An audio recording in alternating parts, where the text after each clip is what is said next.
Yes, Melissa O'Mara, big co-player in my life. The stories could go on, I won't do it. IBMer, way back when, and blue shirt, grabbed this kind of work that I've been doing and said, I'm in. I'm signing up for this kind of work.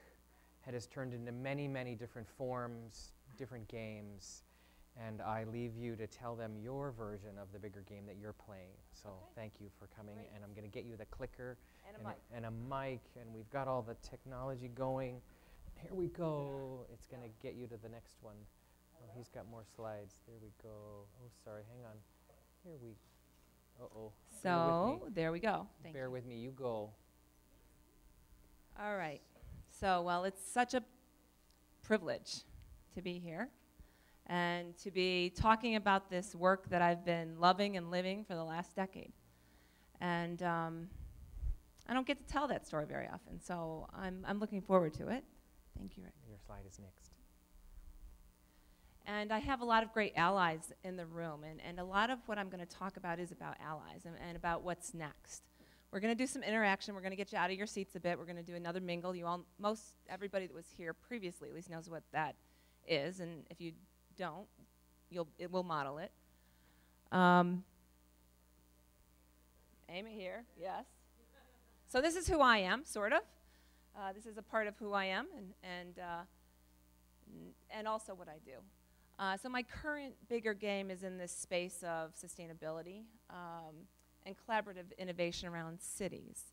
And I do it on a corporate platform, which is a little different than most of the speakers that have been up here before. And it's an interesting field of play because there's a lot changing in the world. I grew up on a farm. I grew up in the middle of nowhere, so I thought it was quite funny when Rick told everybody that this is the middle of nowhere. That's where I grew up, in the middle of nowhere. In a small town in upstate New York, not too far from here, about 3 hours, on Cuyler Hill. And I grew up working the fields. I grew up, got a $250 horse when I was in 7th grade, riding that horse all over those hills. And so I'm very connected to New York State, to the hills, to the vegetation, to everything that's around here, and to trees, actually. Who was talking about trees? Yeah, very connected to trees. Love them. And so that's always been in me, and I was always one of those type A people. And so I was involved in everything in high school, and you know, go, go, go, and I still am a bit of the go, go, go. And somehow I've been able to merge all the parts of myself, I think, getting there anyway, into my work. So I took a bold action about a month ago and took a new job within Schneider Electric, which is where I work today. And I took a new job and I said, on one condition, I need to make up my job title. Because I'm not going to just be director of XYZ, because that's not what I do. So I said, what's that going to be? And it was a real gulpy moment, and I finally said, well, I'm going to be Chief Catalyst of Collaborative Innovation of U.S. Smart Cities for Schneider Electric. And my boss said, what the heck is a Chief Catalyst? I said, Jim, it's what I do. I stir the pot. I put smart people together in rooms, and I stir the pot, and we see what comes out. We make change happen. So we're going to talk a little bit about that today, and I'm going to give you a glimpse into the current bigger game, and then I'm going to go backwards. So I'm going to click over here. So the current space, the current field of play for bigger game for me is in the space of smart cities. So yes, I grew up in the country, and I love the country, and 70% of the world's population is going to live in cities by 2050. 70% of the world's population will live in cities.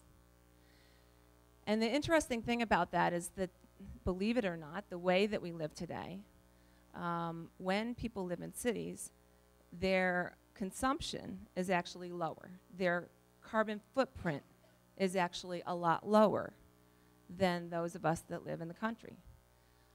So there are good things and bad things about that. A lot of us feel that that have grown up in the country that, you know, there's something missing in cities, and it comes in the space of livability. So one of the goals of cities is to make them more livable, sustainable. And, you know, they've got to be economically viable. So Schneider Electric works in the space of technology around cities. But the first question you might say, well, why do cities need to change? Well, it depends on the type of city, right? You know, mature cities are looking like Detroit, need to regain competitiveness. They need to figure out who they are. They need to find a reason for people to come there. Just like any other entity or business, cities are competing. They're competing with each other to attract business and to attract people to live there, and sometimes to attract tourism. Growth cities all over the world, they're growing quickly, and they're looking to how do I stay competitive and how do I deal with the growth that's happening. And then the very rapidly emerging cities, like in Delhi or in China, like Beijing, are dealing with all kinds of pain points. Traffic management is a huge one. Air pollution is another one. Water availability, clean water is another one. So there are a lot of challenges. And then there are some greenfield cities in developing worlds, but also even eco-districts in the US, smaller bits of cities. And they're trying to get it right the first time, which is really interesting. You know, how do we do it right from the start? So this is a fun and interesting and meaningful place to play. So let me see if I can do that right. So this is actually a presentation I put together for a magazine, ENR, engineering magazine. And I did a quick overview of this for a teleconference a few weeks ago. And, you know, it was a digital cities teleconference. And so I said, well, why smart cities? And then, well, why digital? Well, you think about the systems in nature, and they're all interconnected, right? The systems in cities today are not interconnected. We have cities without nervous systems. We have cities whose discrete, siloed systems don't talk to each other at all. And so in order to make, for a city to respond to something like a Hurricane Katrina, or like a terrorist attack, or even prepare for something planned like the Olympics coming, the systems are not designed to work together with people to make the most sustainable and the most recoverable set of actions required to deal with that event, planned or unplanned. So cities are pretty dumb. You know, they're not smart. Water systems in cities, on average, 30 to 50% of the water is lost before it gets to its endpoint.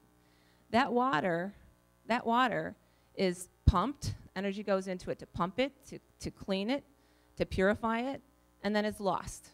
It never gets to the endpoint. So the hidden cost, I mean, we all think it's free, but of course it's not. So in places like Austin, Texas, or Atlanta, imagine that 30 to 50% of the water in those pipes is never getting to the endpoint, and they have water issues, right? They have drought issues. So there are a lot of reasons that cities need to get smarter, and so technology is a solution for that. Here we go. So here's an example of how cities are going to get smarter. And this is just in the space of buildings. So buildings make up 40% of the carbon emissions in a city. Buildings are they're silos of systems within a building. So the air conditioning system doesn't talk to the building management system, oftentimes doesn't talk to the lighting system, doesn't talk to the security system. But imagine a building where you came into the parking garage in the morning, or you got off the metro, and it sensed that you're coming, and you're the first one into the building, and it knows where you sit. And so that part of the building begins to get conditioned for you. The lights go on for safety. But the other parts of the building don't need to be awake yet, because you're the first one in and you're an early bird today. Imagine then that when you approach your desk, all the phantom energy that the PCs and everything that you use has been saved overnight, because those things were turned off, but you want them to boot up. You want to be booted up before you get to your desk. So, you know, they come off of safe mode and they are ready for your use when you walk in the door. That would be smart. But we don't know how to do it. Well, we actually do know how to do that today, but we don't do it very often. And in most buildings, we don't have those kinds of capabilities. So you see lights that are on all night long in cities, in these buildings. You know, this is, you know, a real challenge because simple things, they should be simple. For some reason, we're not being smart about them. So there's a lot of work to do. So we started out in buildings, starting out with green design, moving up toward energy efficiency, more of a focus on efficiency, and then where we are today is building information modeling and integrated project design and delivery are starting to happen for buildings. But what we actually do have already are carbon neutral and net zero buildings, but they're one of a kind. So here's the challenge. We're doing heroic things to get these great buildings, one at a time, you know, into cities and communities, but we haven't changed the underlying systems that and the industries that either create or retrofit those buildings. So there's a lot of work to do, and it's complicated work, and it's all corporate work if you think about it. I mean, it's contractors, it's manufacturers, and it's a lot of heavy lifting, right? And it's heavy lifting in a culture or in a set of cultures that are sometimes difficult to work in because there's a lot of leftover command and control from the industrial age, right? Where everything was assembly line and control, command and control was how you got efficiency. We're not in that mode anymore, but we don't seem to know it yet. So when I was asked to do this bit for ENR magazine, they said, well, what is this catalyst thing? You know, what is it that you do? And I said, well, you know, I help people to work together to make change happen. And change around technology in these firms is something that doesn't happen easily because they're very focused on the bottom line, thin margins, and they don't want to learn new things. They want to do it the way they've always done it. And yet, they want to attract young people into their professions. And those young people are, you know, coming out of colleges, and they want to do something with sustainability. You know, they want to have meaning. So what I worked to get them to understand was, where is your firm, your organization, whether you're a contractor, an engineering firm, whatever, where are you on this technology adoption curve? So, you know, I kind of like this one because it was more fun. It wasn't going to make them wrong. But, you know, I really particularly like the early majority. I heard Ashton Kutcher has one. So I must be time to get one. But I said, where are you on this? And then I had them, you know, take a survey, actually, and found out that most of the people on the call were on the front half of the chart because it was a call about digital cities, so they were interested in it. And so what I tried to get across was to, you know, to be or not to be, that is the question. Well, no, to adopt technology or not to adopt technology, when is the question? Like, you don't want to be necessarily out on the very leading, bleeding edge. But you don't want to be a late adopter and you're just basically at a point in time where you're catching up with everyone else. You really want to be pretty early. So you have to pay attention. So how do you do that? So here's the mingle. And I had them do this as a pre-survey, and then I gave them results. What do you think are the biggest barriers to people, you know, adopting technology, changing and innovating their industries? And what I'm going to have you do is the same thing. Actually, we're going to follow the same directions that Lynn had today because it worked very well. I want people to stand up. All right. And I want you to raise a hand. Raise your hands, right hand. And I want you to go and find somebody that you don't know and grab their hand and then put your hands down. Do it silently so that we can continue with instructions. Silently.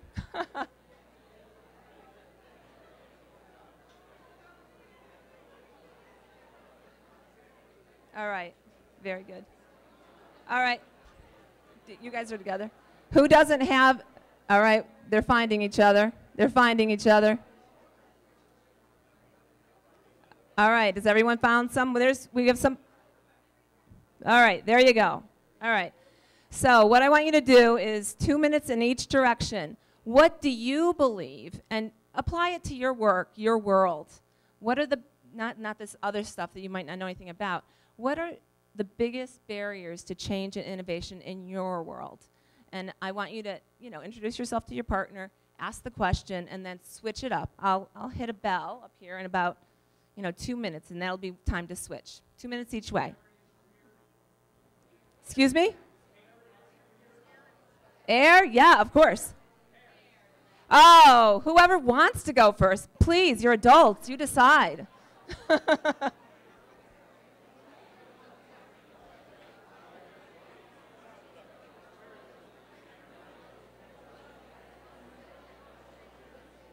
Okay, time to switch. Switch partners, wrap it up and switch partners. I'll let you do that. The bell's not loud enough, switch partners.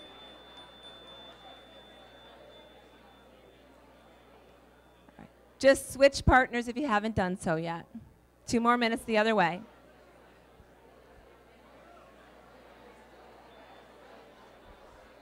All right, everyone.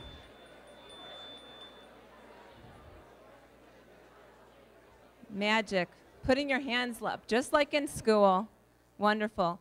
So I have a new question, and I usually make people switch on the mingle, but we don't have as much time, so I want to have you stay with your same partner. And here's what I want you to do this time. There's a lot of text up here. I want you to silently take a few minutes to yourself and think about this question.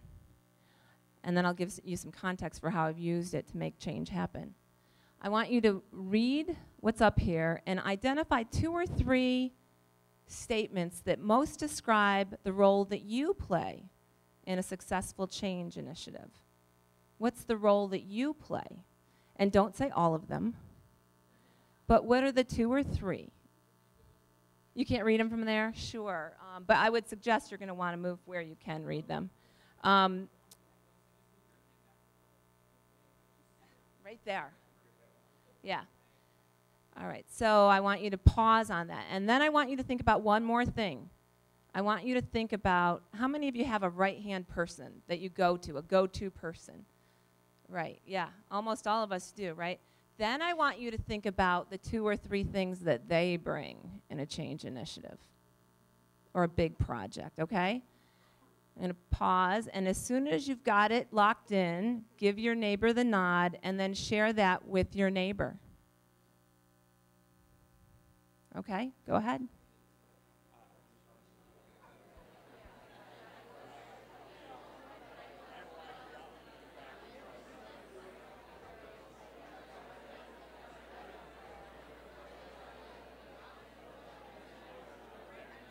Oh, thank you. Makes you think. All right, folks, wrap it up.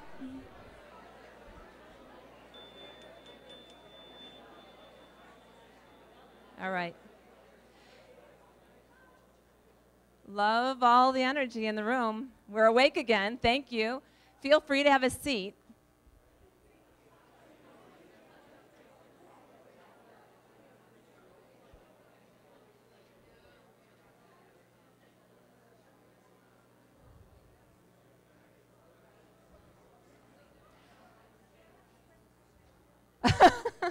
Yeah, it'll be on the website, I think. I don't know.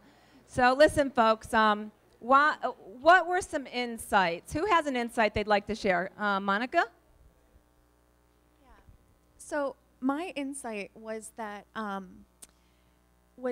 I had an insight about how to deal with some of the challenges that I have as I was figuring out which one of these or how many of them I was good at. And my partner was Paul. And what was great about talking about my strengths and Andrea's strengths was I had an insight about how one of the challenges for me is about helping my customer or client kind of join in the fun, creativity, possibility realm.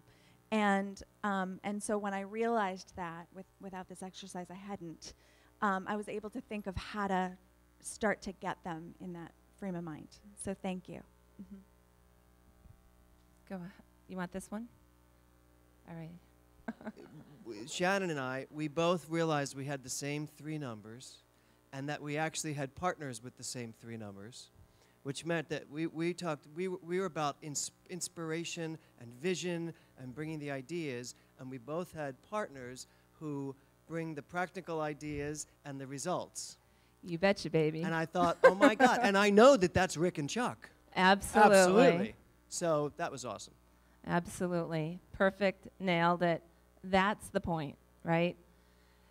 Here's the other point when you're doing an exercise like this and why you would do something like this in a large group. And I'll give an example.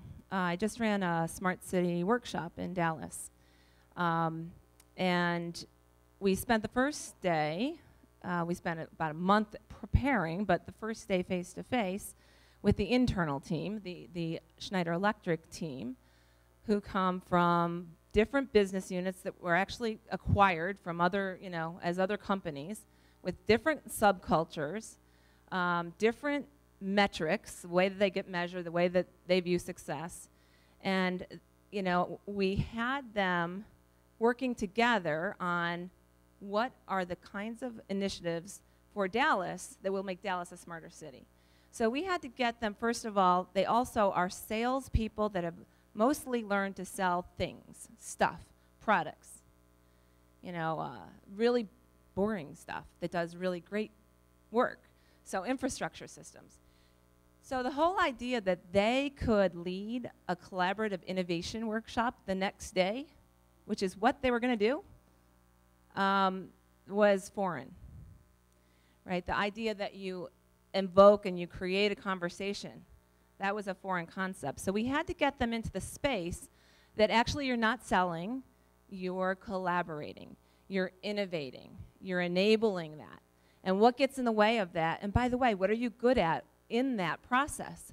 So we sourced into the room that you're already good at change. Then we ran the same exact exercise the next day, and we had 10 people, we had 30 people in the room.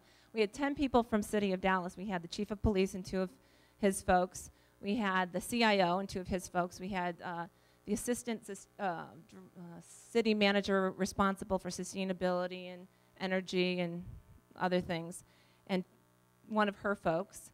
So we had, and we had the emergency response person, and a couple of others, right? So we did the same exercise with them. And, the interesting, and then I used it as an intro when we had 30 people go around the room. And part of their intro was who I am, what is my work, and what do I bring to a change and innovation process. Wow. And then we started the workshop from that point. Okay? Because guess what? We all actually do know how to do this. And we actually need all the different people, even the people that sometimes it feels like they're slowing it down. They don't get it. They just don't get it. Well, they're the ones that are going to make it real somewhere down the road, so be patient. Figure it out. Figure out your role. So anyway, I wanted to share that exercise, and I think I lost the flipper. Oh, this table? Great. Because I think it's a powerful one. It's one of the things that you can do. And also because it's part of my next bigger game. So this I'm not going to go over. It's called the IRIS model, but it just basically says you need a combination of practicality and idealistic viewpoints in order to make things happen. And it shifts over time. This is about making that leap that we keep talking about. How do you leap to the next curve? And so I said, one thing that we don't do well in corporate America, oftentimes, not all over the place, but oftentimes, is because of this command and control culture, we don't nurture and promote the people that are the early adopters, the square pegs in the round holes, the ones who think differently. We don't give them space to do their thing. So what I'm suggesting is imagine that you did that intentionally. Imagine that you actually created an environment where that was lauded and applauded, and you attracted people from colleges that want to do this work as well. You're going to be able to ride these curves if you do that, right? As long as you've got a balanced team. You need people at both ends and all the way through that process. So it does take a team. Ooh, I realize I didn't, do you have the most recent presentation? Okay, I'll let you know. So I'm going to go backwards for a minute. I will tell you there is a model that's a constellation of these different types. The types, I gave a very simplistic view of these 9 types, and they actually come from, they're built on top of the Enneagram, on things like soul typing, but they're 9 energy-based types. And when I do this workshop, I don't actually have to go into all that detail at this first early stage, but if I were incubating a leadership team that was going to go do a big project, I would want to really look at the team and say, what are your, you might think you know what you're best at, but let's see, and let's figure out what the gaps are, so that you can create that perfect sort of constellation of people to make change successful all the way through. And it's cyclical, of course. You never stop, right? So as soon as you're, trying to systematize one change, somebody else is starting the next iteration of it. So you want to get those teams in place. And that constellation may be the last slide in this deck, and I'm not sure if it is. But if it's not, we'll get it out onto whatever, public place these things will be posted on. And by the way, the people that developed the allies, the wonderful allies that developed this work, it's called Collective Leadership, and the model's called Leader Being Styles Indicator, are 2 colleagues, one that I met 10 years ago, Jane Weber at IBM, she lives in Australia, and Rolene Boxam, who lives in the Netherlands. And they met each other at a CTI leadership program about 4 years ago maybe now. And they decided that the individual leadership was great, and we really need, in order to solve the kind of challenges that are ahead of us, we really need to think about collective leadership. So they've integrated things like Theory U and Presence and a number of things into this collective leadership training that one of my bigger games is to bring it to the US. Because I think we really, really need this understanding of how do we lead collectively, not individually. It takes a team.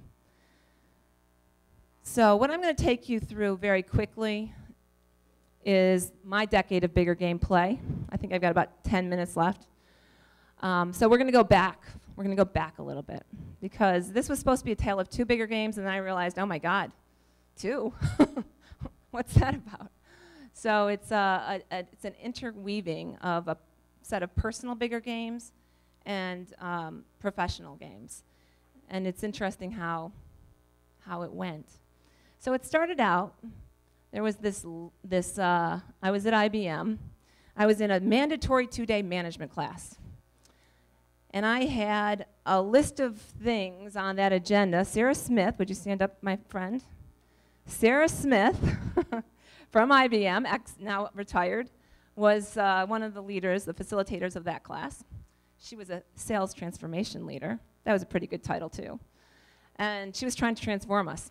Well, I said, okay, I get 2 hours on the GROW model, an hour and a half on sales leadership competencies, an hour and a half on this, an hour and a half on that, pipeline management, da-da-da-da-da.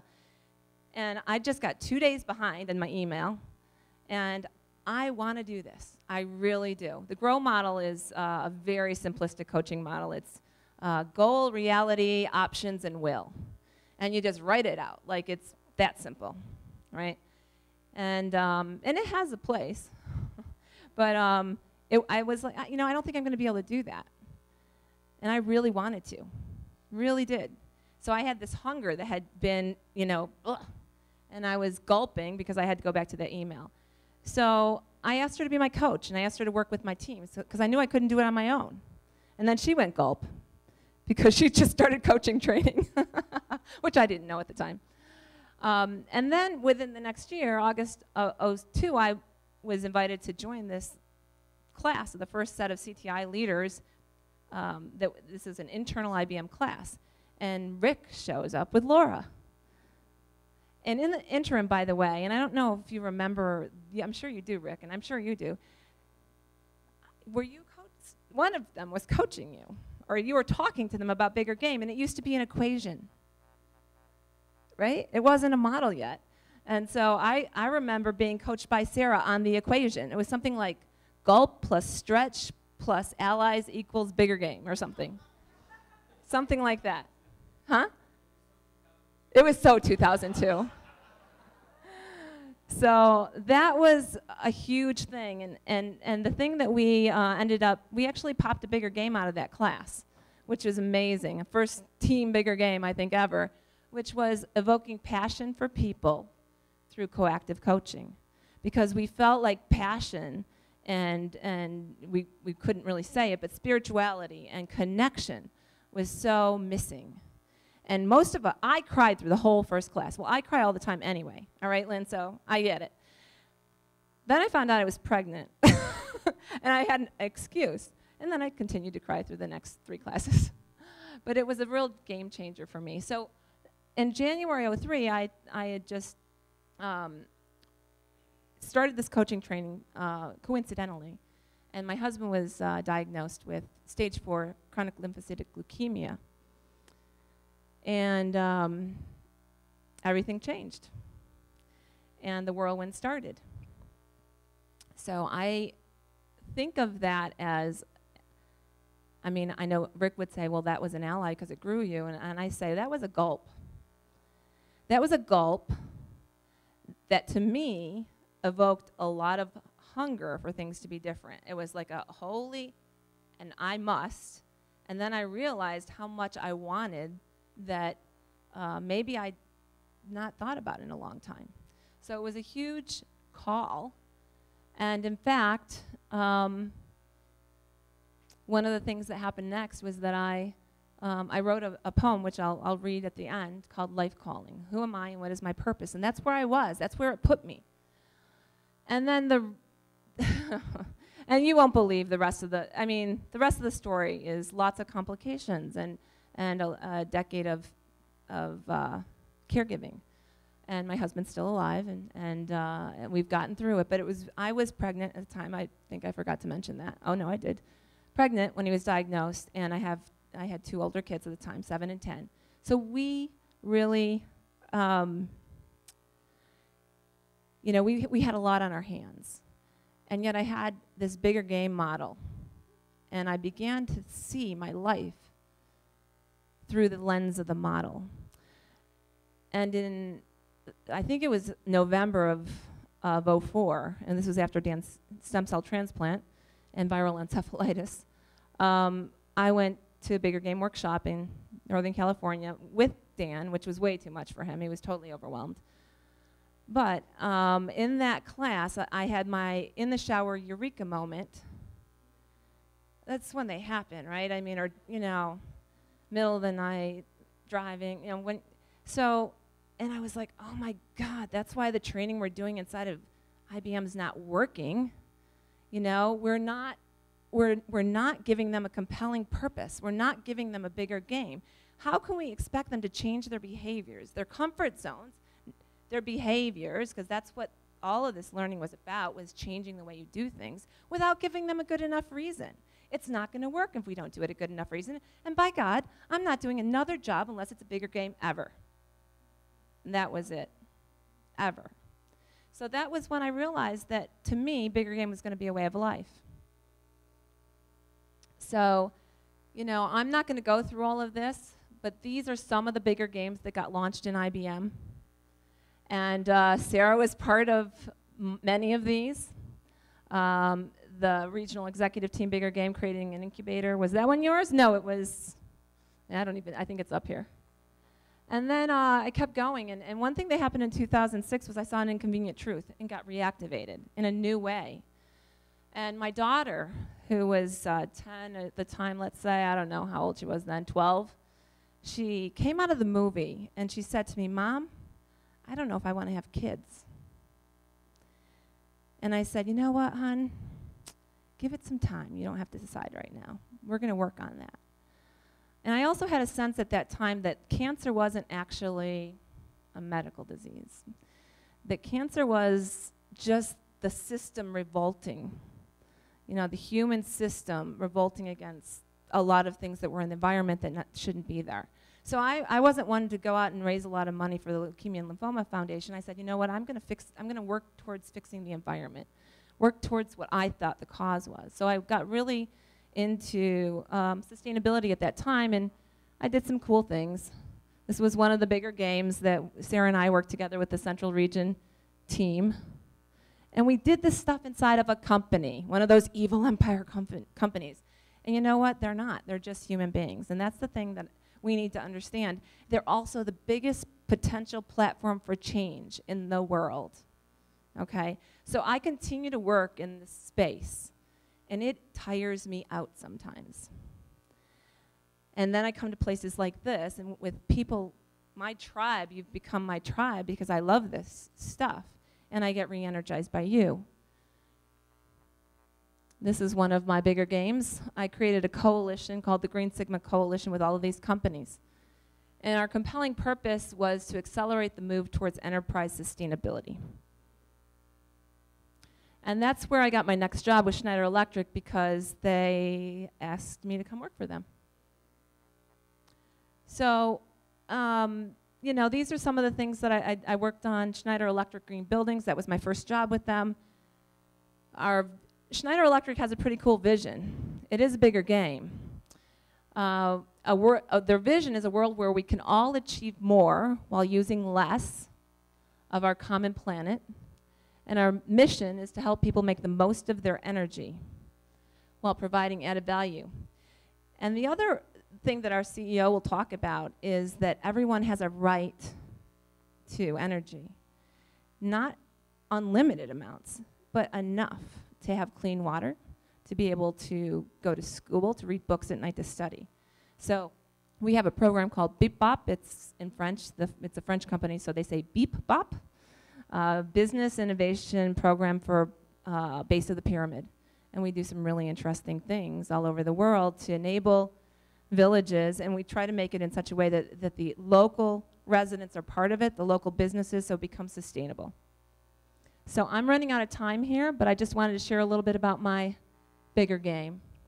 And that's kind of where I am right now. And yeah, I didn't. So I'm going to read this whole thing for you really quickly. And I just want to tell you that this, this poem came out of a CTI right brain exercise in, I don't know, fulfillment? Can't remember which class it was. And it was one of those things where they said, use all of anything within your hotel room or this hotel overnight to create something that represents you. So I wrote on that little hotel paper that's about, 2 by 3. And I wrote this: my life is a journey, destination unknown. My path is revealed only as far as I can see. Yet more often than not, I choose its direction. I navigate my path thoughtfully, with deliberate choices grounded in values and guided by intuition. Even when faced with unexpected circumstances, I choose my path by choosing my reaction. I choose to live in love, optimism, faith, beauty, warmth. I choose passion, risk, change, and color. I choose light, music, texture, spice. I laugh, I cry, I experience, I give.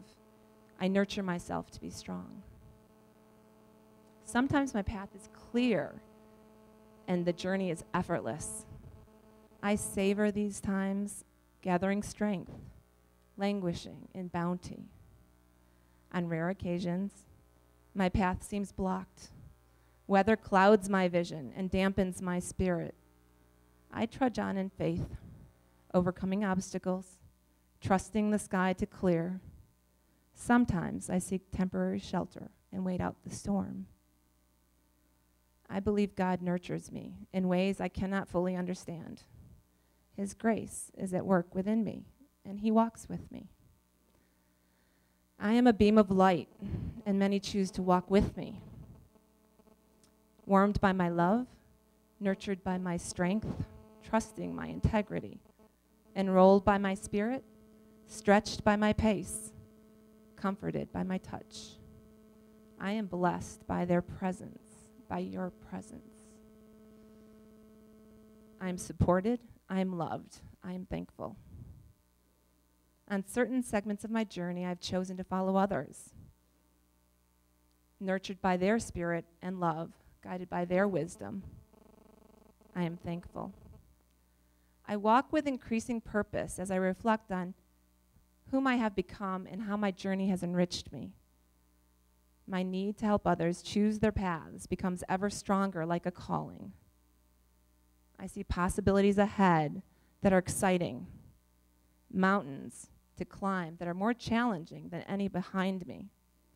I will choose the climb that calls me, joining with others so we can forge a new path that becomes a lighted way for those drawn to higher ground.